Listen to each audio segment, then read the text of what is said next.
सहनावतु सहनौ भुनक्तु सह वीर्यङ्करवावहै तेजस्विनावधीतमस्तु मा विद्विषावहै।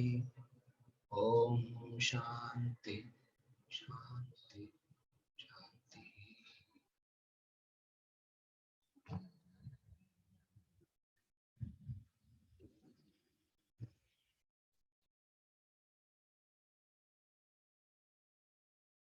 Chapter 19, the illusions, Maya. A few topics is into this chapter. So, before we read the text, a brief introduction regarding this word Maya.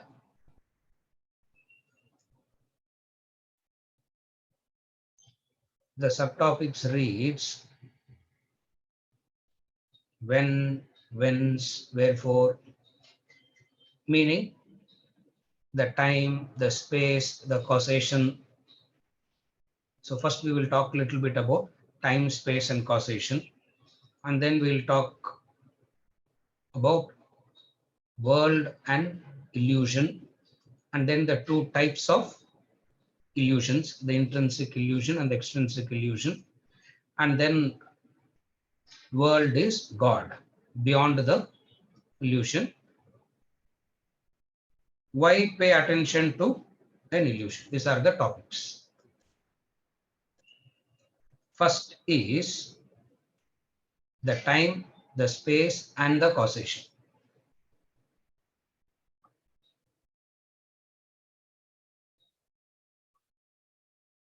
All of us have been studying this idea of Maya quite a few times. This is not the first time we are studying this concept Maya. We have been studying this, we have heard this before, and we are familiar with this word also, Maya.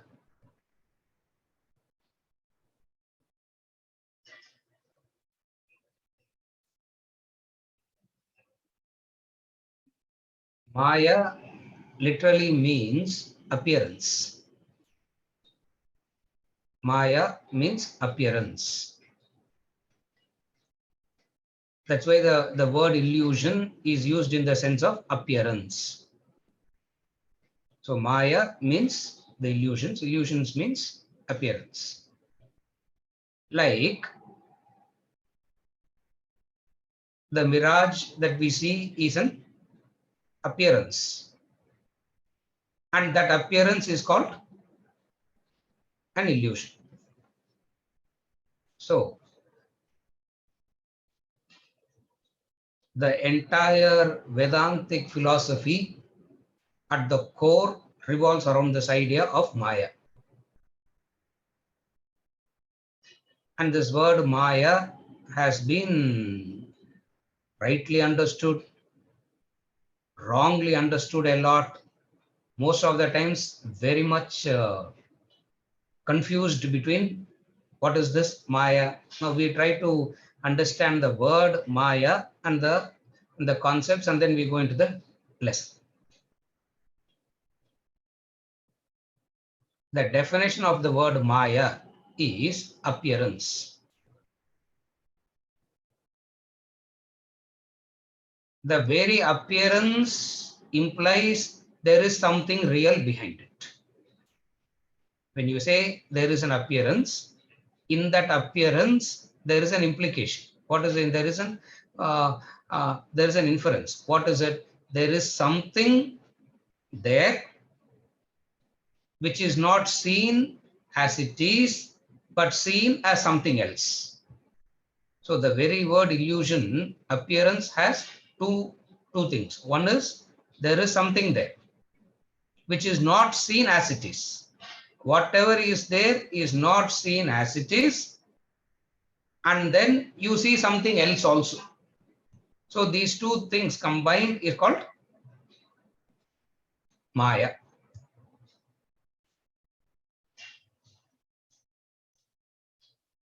And there is a connection between what is hidden and what the appearance is. That's where the lesson comes as an intrinsic illusion and extrinsic illusion. For there is always a connection between the appearance and that which is supporting that appearance. The appearance and that which supports the appearance cannot be diametrically opposite. In fact, they are not opposites at all. It is the same. Meaning, what we are saying is, the misunderstanding of a rope can only give a snake. You cannot misunderstand a rope as an elephant. You cannot misunderstand the rope as a lion. You cannot misunderstand. So, for the appearance to happen, it carries the similarities from that which supports it. That is where the word Maya is complete. So it is an appearance, illusion, and then there is something that is supporting it, and the appearance has a connection with the appearance is deeply connected to the original. So what do we do now? Instead of going from what the original is and come to the appearance, we are working backwards from the appearance to the original. So there are two ways you can see it. One is you can see the original and then come to the appearance, or we can see the appearance and work backwards. The first method cannot be done at all. Meaning you cannot see the original and come to the appearance. It is simply not possible. Why? Because the moment you see the original, there is no appearance. Then what are you discussing? What are you analyzing? What are you discussing? Meaning, if you have seen the rope as a rope, there is no discussion about the snake at all will come later. For the person who has seen rope as a rope, snake is a hallucination for him. So why will he even talk about a snake? Therefore, that method can never help. Coming from the original to the appearance never works. So in Vedanta, we work the opposite. How do we work? From the appearance, we go back to the original. Instead of going from God to the world, we go from world to God. One way is from God to world. Another is from world to God. Now here, the methodology that Vedanta adopts is it doesn't go from God to world, it goes from world to God. Okay. What have we seen about the world till now? We have seen a few things about the world. What is it that we have seen? It's the play of cause and effect, law of karma. We have seen that. So first thing that we have seen about the world is, there is a causation. And that causation is as real as it can get, as real as it is. Because the moment you say there is a law of causation, the world is given the status of a reality. And then from causation we discussed last. What did we discuss? The theory of perception. Meaning, okay, there is the law of causation that is very obvious at a superficial level of observation. If you look at the world superficially, you understand law of cause and effect. And the same world, when you want to penetrate deeper, the law of causation itself seems to be so unique only for one. For there is no law of karma, there is no cause and effect functioning at all as far as so many other things are concerned. There is no law of karma as far as in the state of deep sleep is concerned. Therefore, from law of karma, we look at the world at a deeper level. What is the deeper level? Beyond the law of karma, what is the world? Are you able to follow? Beyond the law of karma, what it is. That's where we saw different gradations of perceptions, the different pramanams, etc. The idealism, realism, Vedantic theory, and all that we saw. What is the nature of the world that we are seeing, that we are discussing? What is the nature of the world that we are discussing? The combination of law of karma, the combination of it is perceptible, and it keeps changing. What is the nature of this world? In one word, at the core, Vedanta says, world is Maya. What is beyond Maya is Brahman. Or what is it? What is it? What is that reality? What is the original upon which you see the appearance? That is the next topic, the Supreme God. Are you able to follow the sequence? This is how, this is what we are, this is the sequence that we are going. What is sequence? From world, analyzing the world deeper and deeper and deeper, and finally we end in God. And what is the analysis about the world at core that you can conclude? The analysis at core is, it is Maya. Maya means the world itself is an appearance. If the world is an appearance, down the line everything becomes appearance. What is this word Maya? What is the origin of the word Maya? You find lot of studies, and lot of study went very deep into the subject.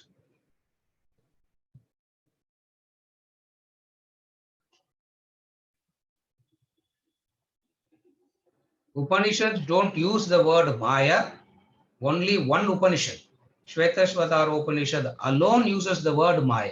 Rest of the Upanishads don't use the word Maya at all. They don't use the word Maya, but the idea of Maya is deeply ingrained in the Upanishad. Later on, when language changed, the Sanskrit word Maya, Mithya and all got introduced.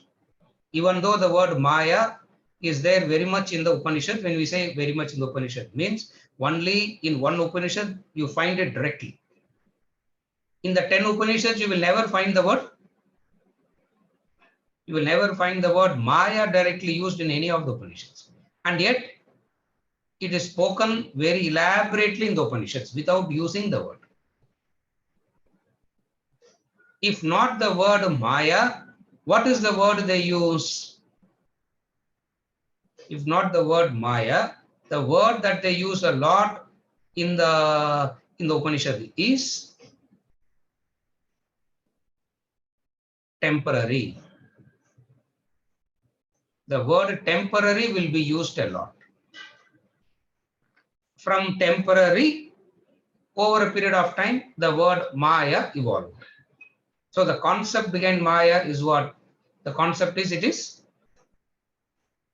temporary.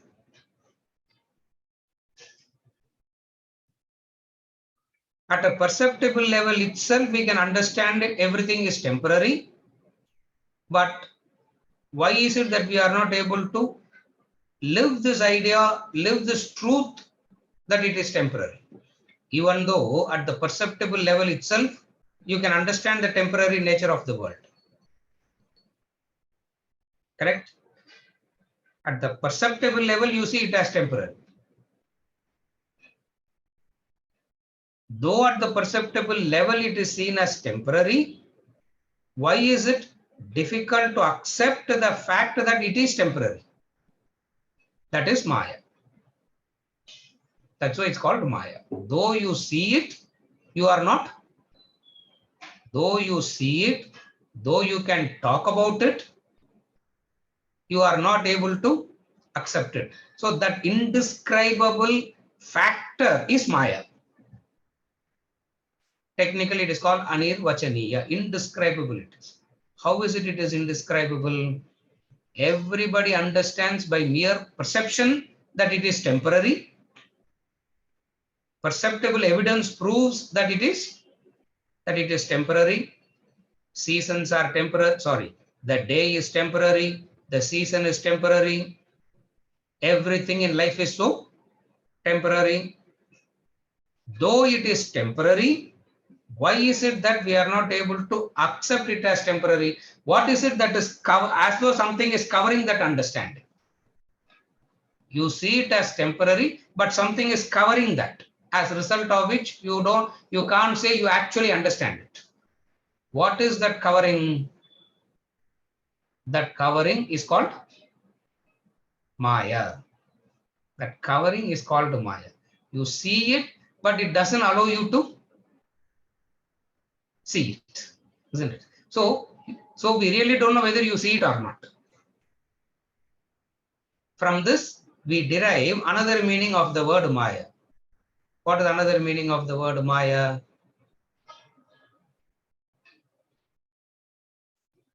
You see it and yet you don't. You see it, yet you don't understand, yet you don't see it. You know it, yet you don't know it. What is the definition of Maya here in this angle? With certainty, you cannot say anything about it. That is Maya. Maya means with certainty, you cannot say anything about it. Anything that you cannot say certainly, it's called Maya. Is the world there or not? You can neither say yes, you can neither say no. Correct? If you say yes, what happened few hours back in deep sleep state? There it wasn't. So with certainty you cannot say world is there. With certainty you cannot say world is not there. This is the very fundamental nature of the world. The very fundamental nature of the world is you cannot categorically, certainly say anything about it. This understanding that with certainty you cannot say anything about it is the starting point of philosophy. If you want to say anything with certainty, it is materialistic by nature, not philosophical. Philosophical means the truths of life. So if you are getting closer to truths of life, or your understanding about the truths of life is right, means you will not say anything with, you cannot say anything categorically. You cannot say anything with certainty. Take this and look at the world. You cannot say anything about the world categorically.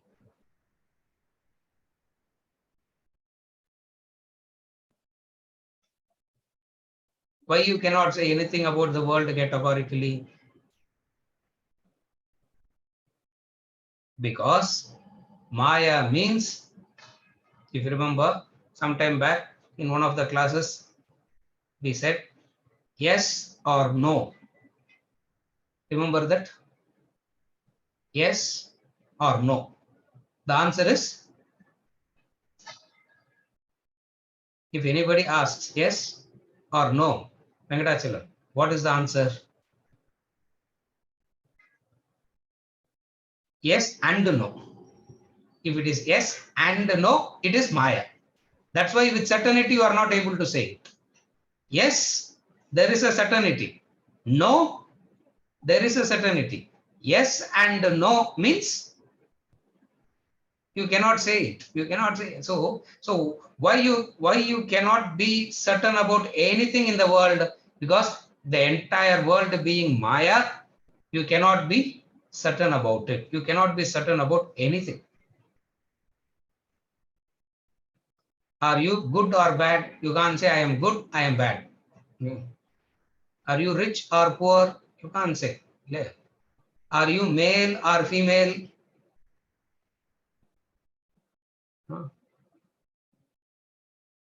Ardhanarishwara Tattva comes and says, you are Ardhanarishwara Tattva combination says, you are both. Ardhanarishwara, you understand, no?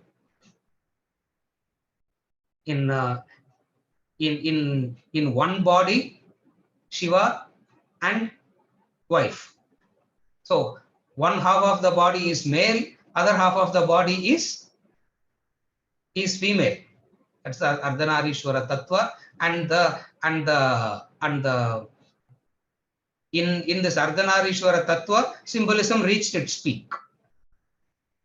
The symbolism reached its peak in this Ardhanarishwara. So you cannot say with certainty it is Shiva or Parvati. It is a combination. Therefore, in everything in relation to the world has this thing. What?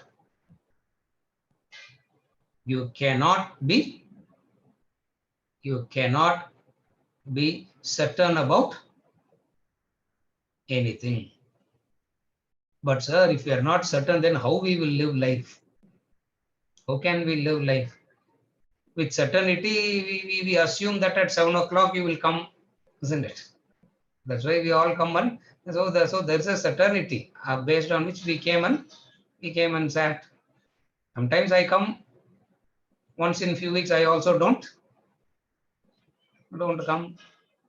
So if that certainty is not there, how can life function? The concept of Maya comes and says, for transactional purposes, we assume certain certainty, but deep down, we give it the right understanding. For transactional purposes, we give certain realities to things, but at the deepest to core, you understand the reality is more for transactional purposes. Intrinsically, it is not real. So intrinsically, it is Maya. For transactional purposes, we give it the status of reality. So the status of reality is given for transactional purposes. Inherently, intrinsically, what is its true nature? Its true nature is Maya.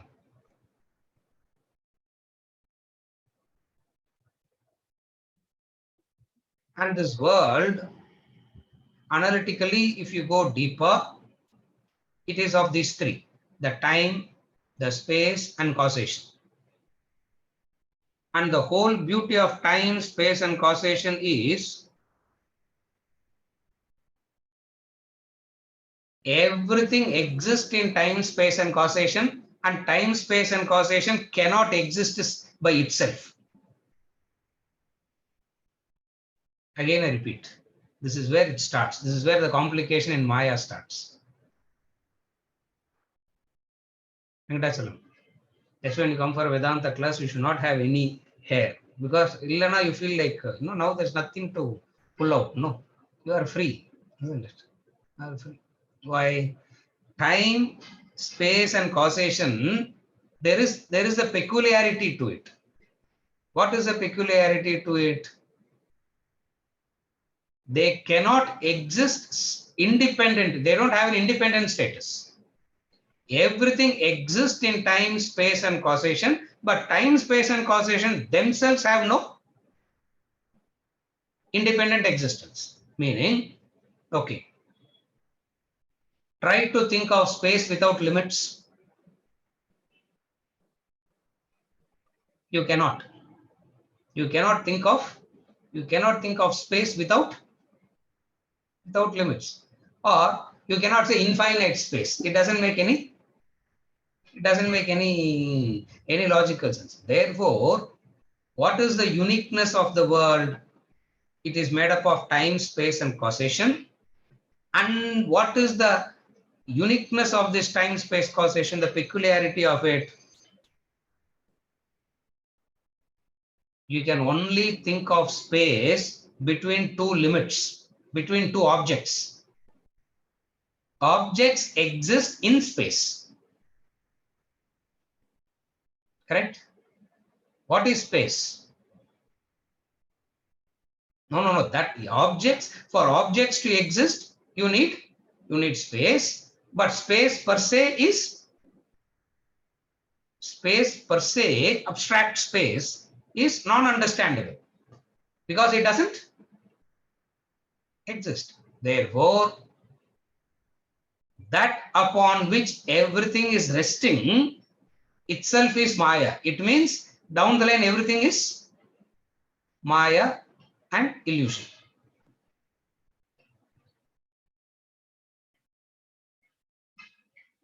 Out of the study of Maya, only two things can happen. Two extremes only can happen. Either you can just switch off and don't bother about it at all. If you take it seriously, you will go mad. That's all. Between only these two extremes happen. Vijay, Purida. So don't take it seriously, Allah. Clear? Just hear it like some story and leave it. Disclaimer I am giving. If anything happens, so after this Maya class only something started, nothing will start. If anything like that is starting, you are in Maya, another Maya. That's all. Nothing will. So what is this time space? You can't think of abstract space, can you? You cannot. For you understand, for everything to exist, it needs space. Even the galaxy needs space, isn't it? When the galaxy needs space, okay, you conceive of millions of galaxies. Even those millions of galaxies exist in space. But abstract space as such cannot be conceived. Understood? Similarly, time, when events are happening in succession, time is understood. Time is understood when events happen when events happen, one preceding the other. So you say, then the idea of for things to exist and move and change, time is that.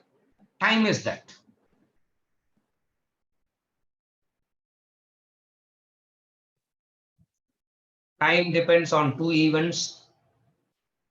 Space has to be related to the objects. When these two themselves are interconnected, the third one, causation, is inseparable from time and space. So the whole world, which is made up of time, space, and causation, at least the chair that we are all sitting has an existence. At least the chair that we are sitting has a real existence. And the glass with which you are drinking water has a relative existence. But this time-space causation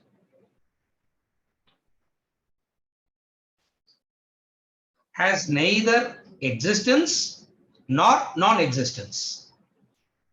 You cannot say they exist, because if for you to say they exist, it means they should have an independent existence. Correct? Then only you can say it exists. So it doesn't have any independent existence. Okay. Since it doesn't have any independent existence, can you call them as non-existence? You cannot say it is non-existence also. Why you can't say as non-existence? Because you see events happening in succession, it means there is time. Objects are existing, it means there is space. First thing, the time, space, and causation is Maya. Why it is called Maya? Because it neither exists, you cannot say it is existing, nor can you say it is non-existent. It's Maya. First point. Second point is it vanishes sometimes. Second point is it vanishes. That we know. Where does it vanish? In the state of deep sleep, it vanishes. Because in the state of deep sleep, there is no time, there is no space, there is no causation. So all that appears when you wake up, all that disappears when you disappear. So therefore, the entire phenomena of world comes out at one point of time and disappears at another point of time. The third point, because it is appearing and disappearing, is it a delusional thing? This is where some of the people misunderstand Vedanta, saying world is delusional. Are you able to follow? Just because you cannot say it with certainty whether it is existing or non-existing. Second, it keeps vanishing and appearing. Because of it having these two characteristics, can you call the world as delusional, hallucinatory? No, no, no. You cannot call the world as hallucination also. Then what would you call it as? You cannot say it is existing, nor it is going to vanish, nor can you say it is delusional. What is the word? The word that Vedanta came up with after a lot of study and research and analysis and all that is, they came up with this beautiful word, Maya. And right through, Maya means appearance. It doesn't change. The core meaning doesn't change at all, appearance.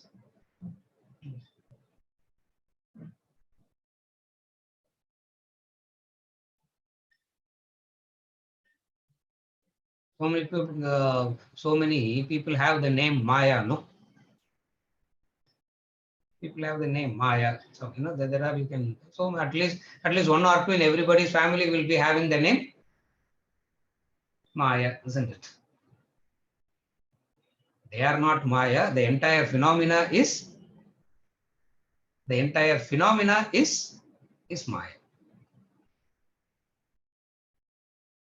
Therefore, first thing that you have to understand about the word Maya is this. It is, you cannot call it as existing, you cannot call it as non-existing. It vanishes and reappears. Also, you cannot call it as delusional.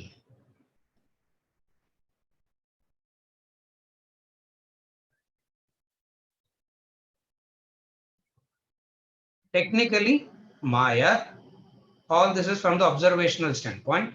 And then technically, Maya, they don't use the word Maya. Technically, the word Mithya is used. Maya and Mithya are used synonymously.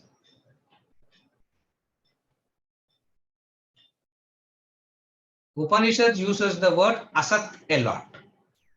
Upanishad uses the word Asat. Upanishad uses the word Asat. Asat doesn't mean non-existence. Asat means temporary existence. For the temporary existence and the non-existence, clarity has to be there.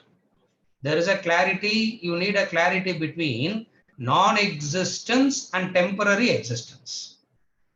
Examples of non-existence, standard examples, 3 standard examples. What are the 3 standard examples of non-existence?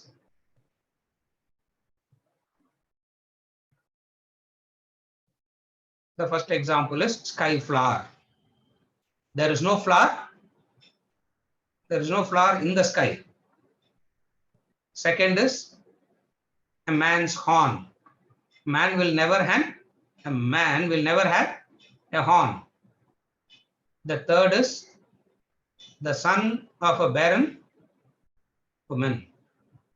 All these 3 non-existence. So one is existence, another is non-existence, another is temporary existence. So there are grades.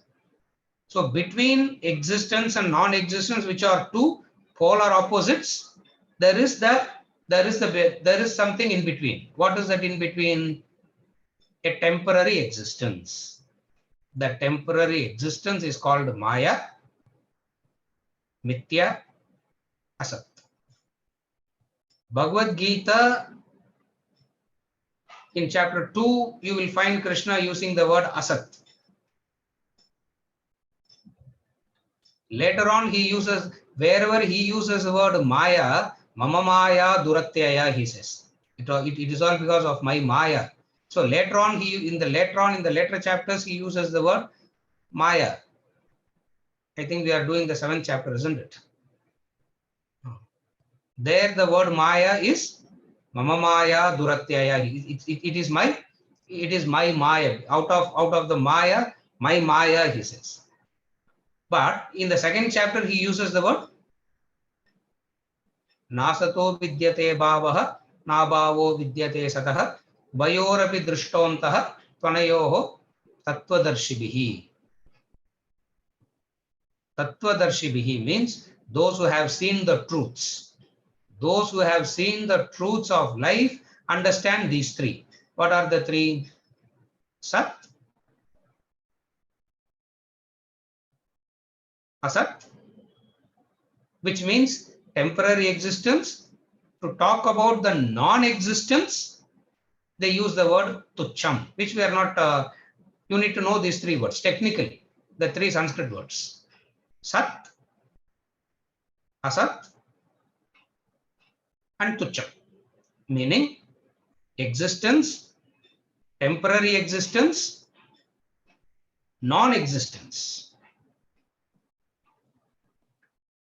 We understand these three orders of reality, and then we ask the question, where does world fit into these three?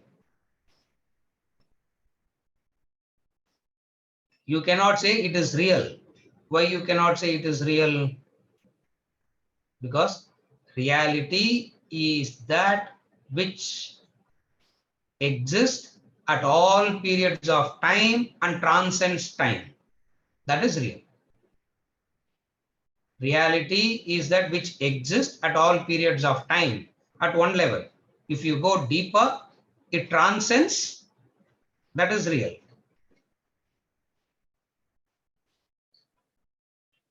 The opposite of it is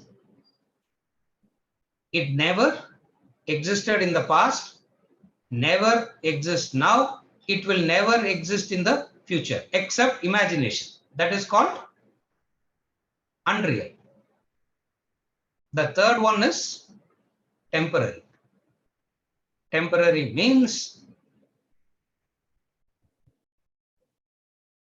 how temporary? How temporary is temporary? Sorry, what temporary? Temporary means related to time.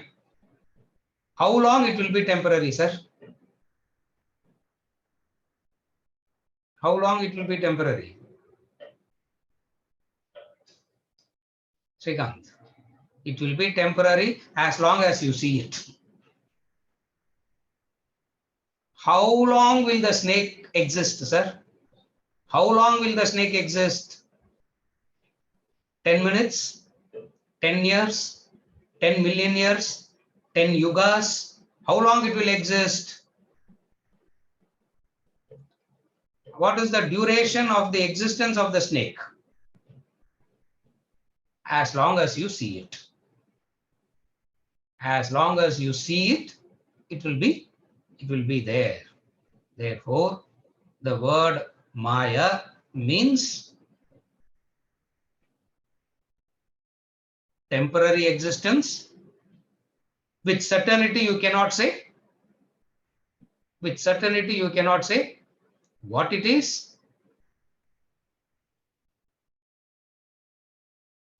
With certainty, you cannot say what it is. It is temporary existence. All have a manifestation.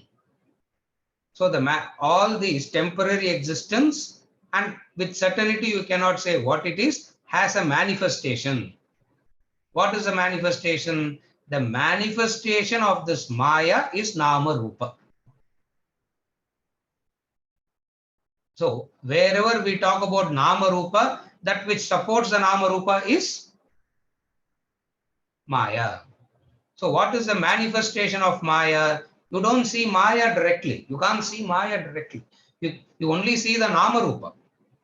When you penetrate through the Nama Rupa, you understand it as Maya.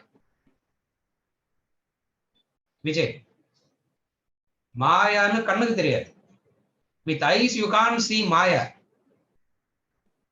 With eyes, you can only see Namarupa. With eyes, you can only see Namarupa, and that Namarupa that you see will have a reality, certainty to it. The Maya, when it manifests, it expresses itself as Namarupa, and when it expresses itself as Namarupa, there will be a certainty to it, and that certainty, where it is coming from? Because it is covered by these three: time, space, and causation.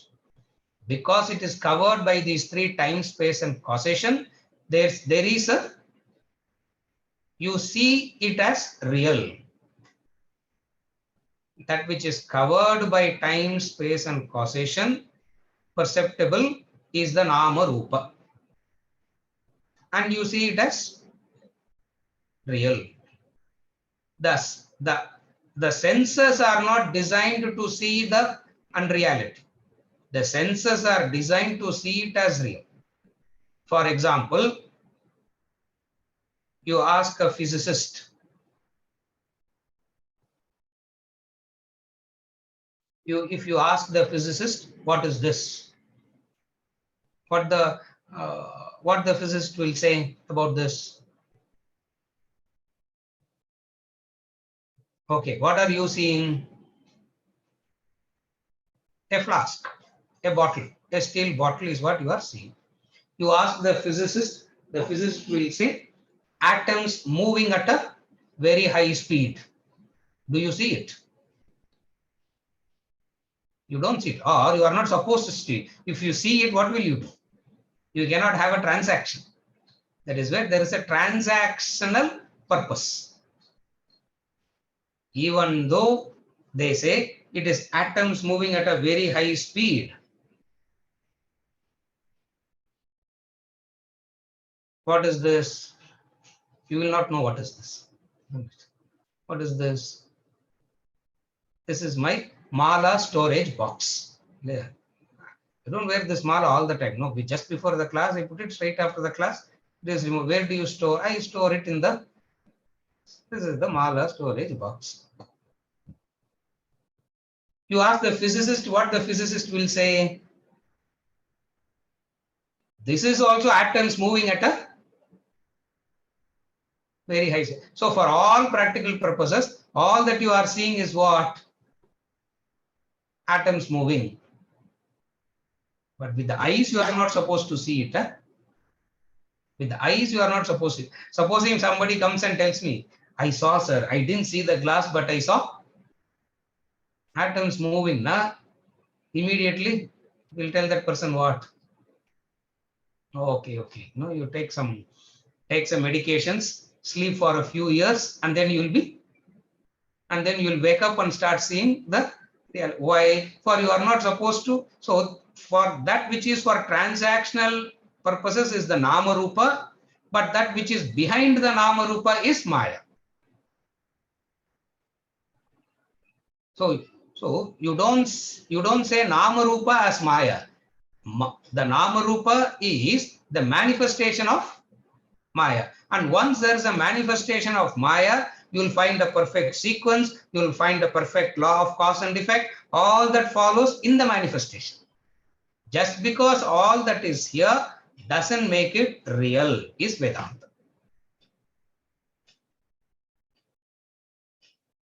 Therefore, what is the manifestation of Maya? Just as you don't see time-space causation. If you can see time-space causation, you can see Maya, but you don't see time-space causation. What do you see? You only see objects. You only see two objects. Once you see two objects, you understand space. Once you understand two events, you recognize time. So that which supports everything but cannot be seen. That which is the base of everything that cannot be seen. From this, Maya, another beautiful word, Anirvachaniya, indescribable. Indescribable by, you can't give it a perceptible description, neither you can give it an intellectual description. Are you able to follow? That's why it's called Anirvachaniya. Anirvachaniya means it cannot be described. Described means through perceptible things it cannot be described, through intellectual concepts also it cannot be described. Therefore, Maya, another word for Maya is, it is Anirvachaniya. So what is Maya? It is Anirvachaniya. With certainty you cannot say. With certainty you cannot say anything about it. It vanishes, it manifests, unmanifests, disappears, appears, disappears, appears. What you see is the appearance of Namarupa, and what you see is the disappearance of Namarupa. So wherever there is Namarupa, you understand that Namarupa as Maya. And what is the Namarupa made up of? Thought in the subject, quality in the object, both supported by Brahman. Idella marakudadu. Should not forget all this. If you forget all this, you miss the practical you miss the practical value of the knowledge itself. So what is Namarupa? Subject object. Thought in the form of the subject, qualities and attributes in the form of the object, and they interact, supported by Brahman. So what is Namarupa? There is the subject, there is an object, there is Brahman. Vedanta comes and says, no, that which split itself into subject and object is Maya. Are you able to connect now? Previously it says there is a subject, there is an object. Subject in the form of thought, object in the form of attributes, qualities. So there is the real subject, and then there is the real object, and then there is the Brahman that is supporting it. So all these three interacts and creates this world. Up to this is okay. Where it takes a plunge, where it takes you into the depth is when it says the subject object itself is Maya. The subject object itself is Maya. Maya doesn't mean something like magic. Why can't we know the origin of the universe? It is Maya. Why can't we know the origin of the universe? It is, since it is Maya, you can never know the, since it is Maya, you can never know the origin.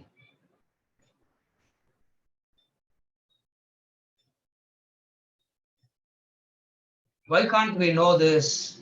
Upanishad says, because you are living a life, a vain life. Because you are living a life, vain life. What is the vain? Vain means a wasteful life.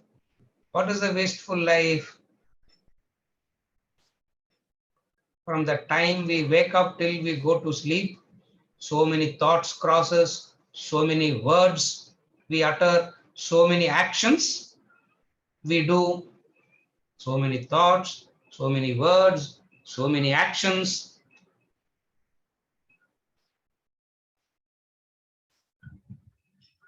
So involved and carried away by this involvement and getting carried away by this,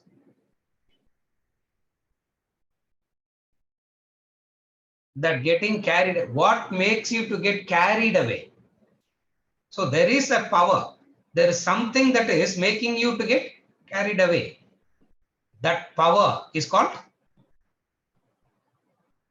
Maya. That power that can delude you, that power that can the power that can delude you.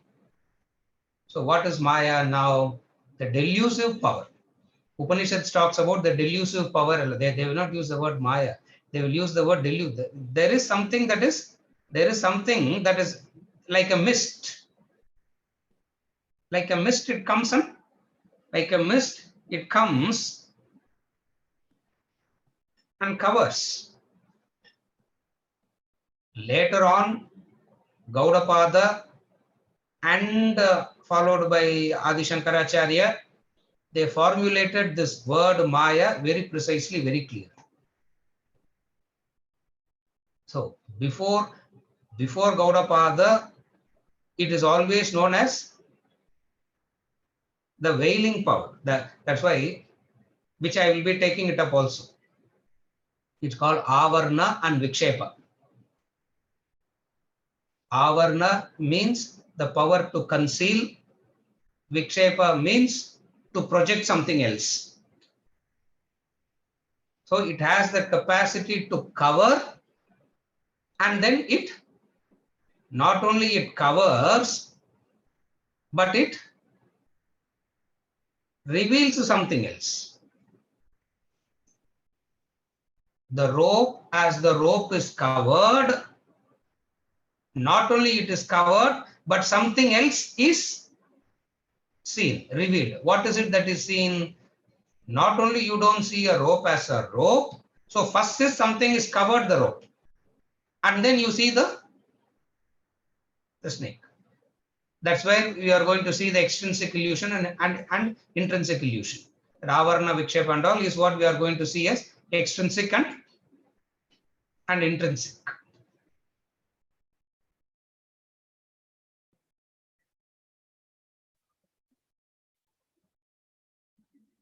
To summarize all this,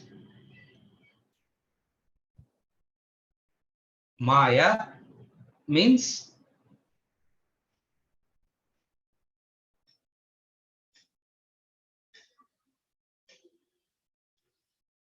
the Sanskrit root Yaha Ma Sa. Iti Maya. That's how that's why the root of the word Maya. Meaning that which is there or that which is not there. Either it is there or it's not there. Are you there? Yes. As of now, I am here. Isn't it? As of now, I am here. 45 minutes, 1 hour before, we were not here. I don't know how much time it is, how much time is left for us. And then we are not going to be. Yeah. Therefore, what is it? That is Maya, an illusion. A temporary has the capacity to make you believe it is permanent. That's Maya. A capacity that which makes you believe the temporary as permanent. That power is a delusive power. That power is not an ordinary power. It's a delusive power. That's why it's called Maya Mohini. Delusive power. Yeah. Mohini, you know, isn't it? Mohini is the goddess. The goddess who can delude. So what is Maya? The conclusion of Maya? The conclusion is it is temporary, but make you to believe it is permanent. All seeking solutions is because you see it as permanent. The moment you see it as temporary, what will happen? The moment you see it as temporary, you will be disinterested in it. The deepest core, you will be disinterested. Meaning, whatever ought to be done, you do, but you will not be, you will not have any real connection with it. So, a person understands, what is the indicator of the person who has understood Maya? The indicator of the person who has understood Maya is actor on the stage. A person who has understood Maya, how that person would be? Like actor on the stage. On the stage, he is acting like a beggar. And he knows that he is going to become rich only by acting like a beggar. Correct? He's acting like a beggar, and he has acted so well like a beggar that he has become extremely rich. Yeah. This is Maya. This is called Maya. So, what is the indicator of the person who has understood everything as Maya? Not a disillusioned, depressed person. A person who has understood Maya will not be a disillusioned, depressed one, but one like actor on the stage. Actor on the stage, only the actor knows the real identity. The audience mistake that person for the role, isn't it? You see Rajinikanth in movie and real Rajinikanth. They are not the same, isn't it? And they are no way connected. Huh? My God. Absolutely no connection between the two. The audience misunderstands. The audience will never know the real. Audience will never know the real one, and they get carried away by the. They get carried away by the role that he performs. But the actor doesn't get carried away. Are you able to understand the difference? Actor on the stage means what? Where everybody else will believe that he is that role. Deep down, he knows that it's only a role that he is playing. See, acting doesn't mean faking. Huh? The actor on the stage means easy faking. Because actor is faking, no? Ganesh. The actor on the stage, not faking. He's not faking to be a father. He's not faking to be a brother. He's not faking to be a husband. He's not faking to be the son. He's not doing all that. Then what is actor on the stage means? The real identity is not lost. That's called actor on the stage. Purida? Otherwise, actor on the stage means is he faking? No, it's not fake. He knows the real, he retains the original identity. So a person who has understood Maya, what is the indication of the person who has understood Maya? He retains the original identity. And the fact that he has retained the original identity is known only to him. The others will not know, because he plays the role so well that others get. He plays the role so well, the others get carried away. Vedanta comes and says, if others get carried away, it's not a problem. If you get carried away, then it is a problem. You shouldn't get carried away. You shouldn't get carried away. Therefore, Maya doesn't make you, the understanding of Maya doesn't make you run away from the world or escape the world, because you understand wherever you go, there is going to be the world. One. Second is, the moment you recognize your identity,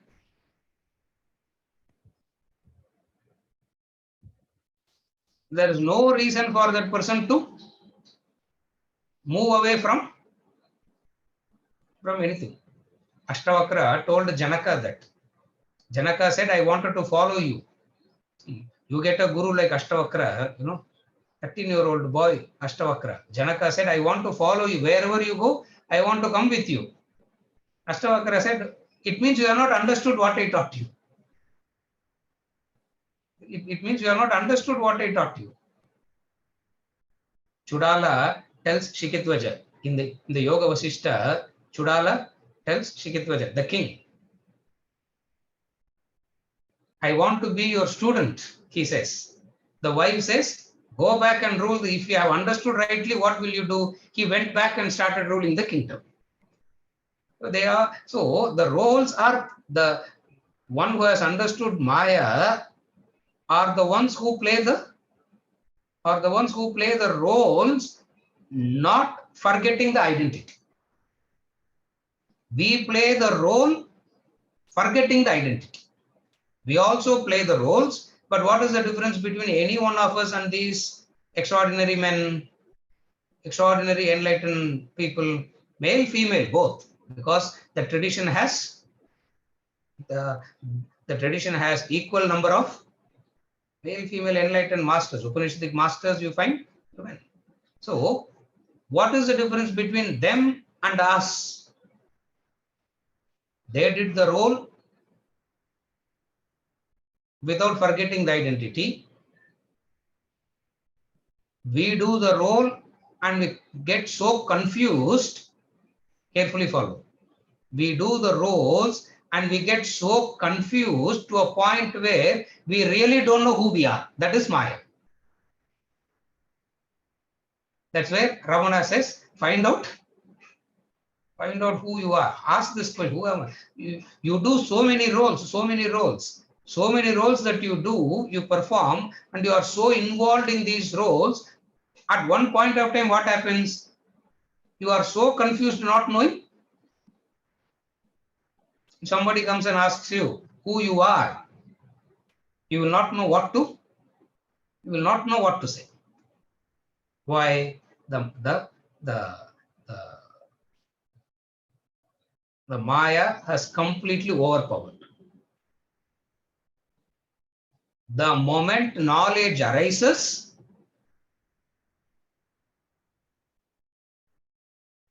Maya disappears. That's why Jnanam is the solution. The moment knowledge arises, Maya disappears.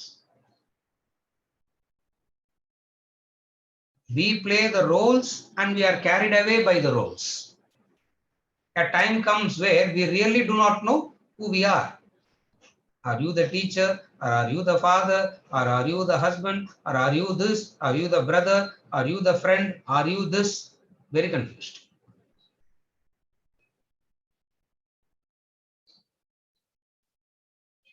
The various personalities that we have confuse us. The English word personality comes from the Greek word persona.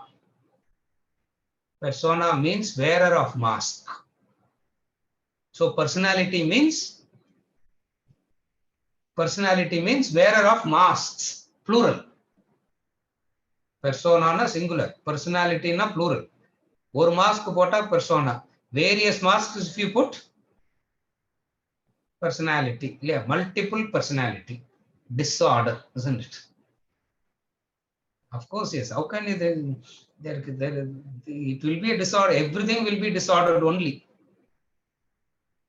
Question of degree, that's all, isn't it? Lesser or more, that's all. There's multiple. What is this? You wear so many masks over a period of time, you yourself forgot your real face. That power that made you forget your real face is Maya. You did various roles.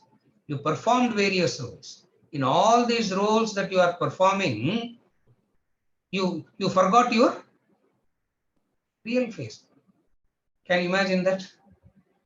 You forgot your real face.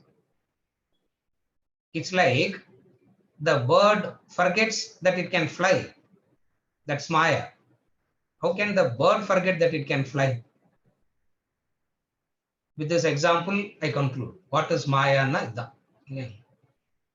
It Remember the story, how the parrot is caught? Not the story, reality. That's how they are caught. How the parrot is caught. You know that, no? Srikanth. The fellow will tie a string between two trees. And the fellow will go for a tea break. And the parrot will come and sit on the string. As soon as it sits on the string, what happens? Because of the weight of the parrot, it starts swinging. So it tightly holds the string. It will hold the string so tightly that in the swing and its own weight, it goes upside down. It will be hanging upside down. And all that the bird needs to do is what? All the bird needs to do is let go of the string, that's all. For the wings are there already. It need not learn how to fly. But in a split second, it forgets that it has a wings and it can fly. And the fellow will simply come, catch the parrot, and it is caught forever. If the bird can forget that it can fly, what do you call that? That's Maya. The human being doing various personalities, forgotten the real face. What is it called? Maya. With this background of the understanding of Maya, we will move into the lesson from next week. So this word Maya is the 4-5 angles with which we saw Maya. With this background, we will start reading the lesson from next week. For today, to conclude, Maya means with certainty you cannot say. With certainty you cannot say anything about it. Anything that you cannot be certain about is Maya, and you cannot be certain about anything in life, correct? That's why the grandmothers in the olden days, you ask them something, what will they say? Venkatachalam. You ask for a sweet, what did your grandmother tell you?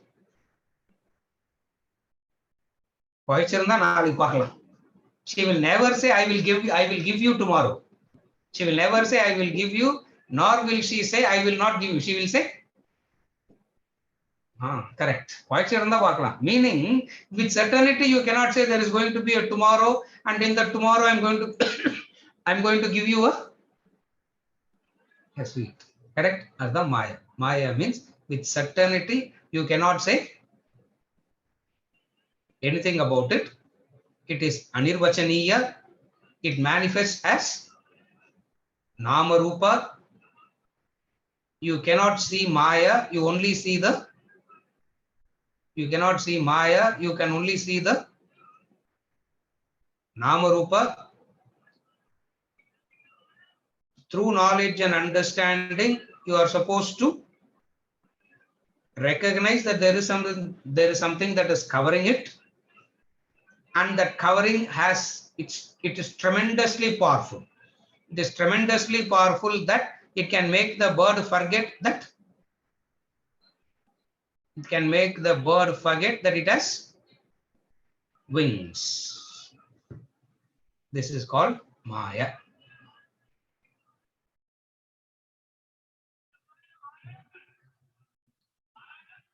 Anything, don't be certain. Then you are moving into the understanding of Maya. The moment you are certain about it, you understand that it is only for transactional purposes, you are giving it a reality. But in your deepest core, you understand that it is not real. For transactional purposes, you are giving it as a reality. Example, you don't see atoms moving, you only see a glass. You only see a flask, you only see the glass, you only see the bottle, but you don't see atoms moving, do you? You don't see the world moving, correct? The world is moving at a speed, and it's a very good speed, isn't it? The world is moving at a speed, and it is a very good speed with which it is moving. But you don't see it, isn't it? It is happening, and yet you don't see it. That is Maya.